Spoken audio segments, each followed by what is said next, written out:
When I'm welding this open root, I don't want to point my gun too far forward. It's going to have a little bit of a tendency for my wire to shoot through. Another thing I'm going to do, me personally, I'm going to point it straight in, and I may just concentrate on the sides, fast across the middle. Or if I've got my settings right, I will actually drag it slightly uphill. And I don't really know what I'm going to do until I start doing it, to be honest with you. But this will kind of show you some of the, at least the travel angle won't really give you an arc shot. A couple things about doing this. I want to make sure I can get from the beginning to the end comfortably, and I can. Do a dry run. That feels pretty good. Make sure my head's in a good place to see. Now again, this is not the ideal fit up or situation. This is a piece of plate that was out there that's going to be thrown away. It's already fit up. I might as well use it. Eyeballs.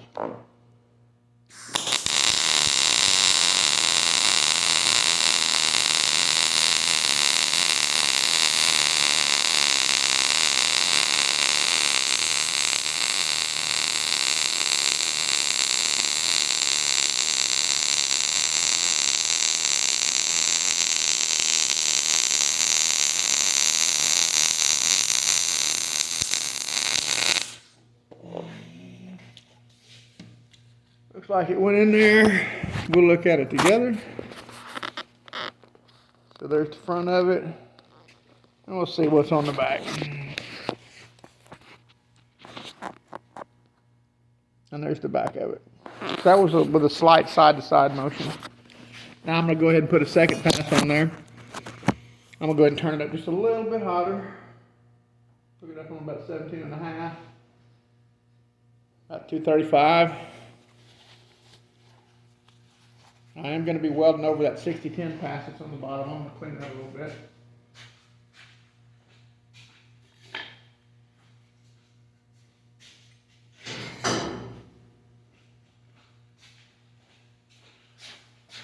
And again, this is not the ideal situation for making your YouTube quality welds. This is just using up something that's in there. So on this pass here, I am going to point it a little bit farther forward. I'll spend more time on the sides than I do on the middle. Probably just a straight side-to-side motion. Here we go, eyeballs.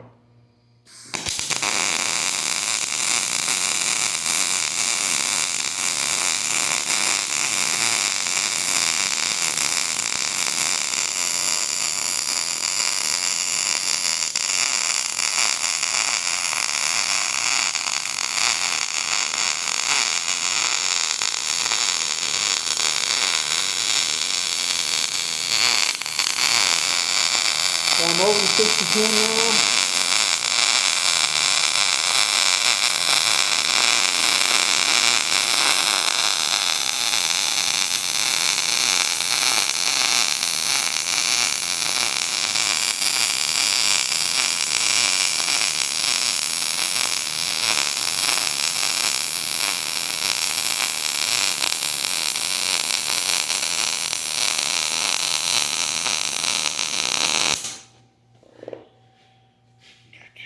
So we'll see what this looks like.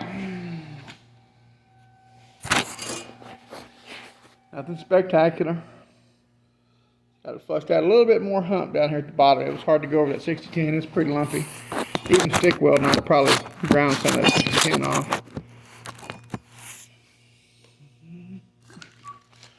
Here with the wire brushed a little bit. So I've got to decide, do I want to cap it in one bead or two? There's really not a big difference as far as most steel applications go. If I do it in one bead, I can probably get a pretty flat profile.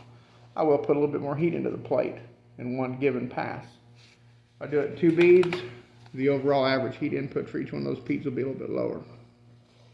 We're going to go ahead and go. I think I'm going to do one on the bottom half, single bead, cap it. And I'll go ahead and split it up here and you can see the difference kind of. I'm going to leave my 17.5 where it is. I'm going to go ahead and drop my wire feed speed down to about 214, 215. Get the cap to lay down a little bit smoother, maybe. Eyeballs.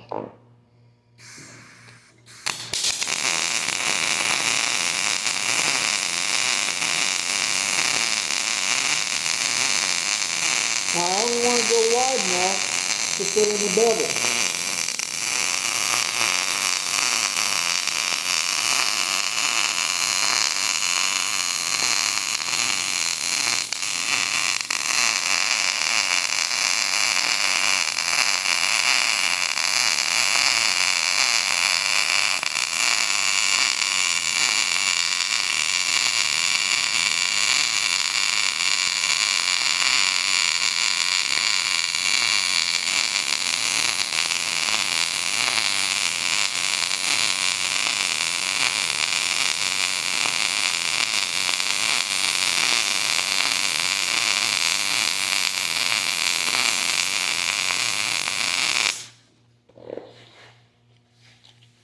There we are, a little bit past halfway.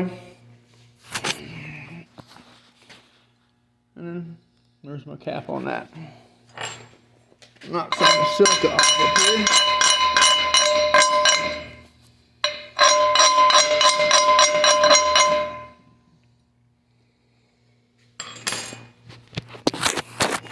Pause the camera. I'm actually let it cool off a little bit.